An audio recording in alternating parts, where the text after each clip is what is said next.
كابتن حسين ابو الليل، اهلا بحضرتك. المدير العام الجميل بتاعنا اللي هو خارج معانا. تقول ايه بقى الكابتن ابو الليل النهارده؟ اقول له ايه؟ اقول له هنفتقدك، يعني الزمن جميل كان معانا فيه، وربنا يكرم ويعوضنا بيه برضه بخير واحد زيه كده. انا بتمنى له النجاح بصراحه ان شاء الله بامر الله. ابن من ابناء السيرك الناجحين، يعني بدعو له بالتوفيق ان شاء الله بامر الله. الكل يقف في ظهره عشان يقدر ينجح ان شاء الله بامر الله يا كابتن، بامر الله. اتفضل قول، اتفضل.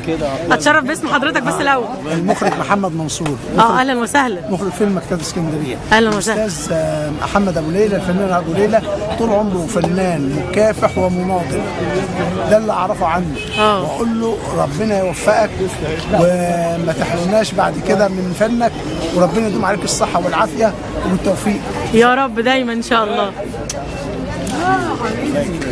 توفيق ان شاء الله. مدحت تعالى. ايه مدحت؟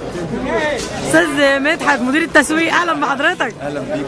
تقول ايه بقى للكابتن ابو ليلى؟ الكابتن ابو ليلى اولا كل سنه وانت طيب، ربنا يديله الصحه، وعشان نقول السيرك لازم نقول كابتن محمد ابو ليلى، لان هو ده اختصار لكل حاجه بقى. اختصار، لان هو الفنانين، هو كابتن الحاجات اللي هو عملها في السيرك دي، التطوير والحاجات اللي حصلت للفنانين كلهم هو كان وراها، هو اللي كان بيجاهد، هو كان الجندي المجهول للسيرك القومي ده، واحنا بنقول له كل سنه وهو طيب، ربنا يديله الصحه. امين يا رب. كابتن احمد تقول ايه للكابتن ابو ليلى؟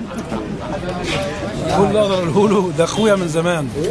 كل سنه وهو طيب يا رب دايما يا رب. كلكم طيبين يا رب، كلكم طيبين. العريس بتاعنا ايه يا استاذ صبري؟ استاذ صبري العلاقات العامه، تقول ايه لكابتن ابو ليلى؟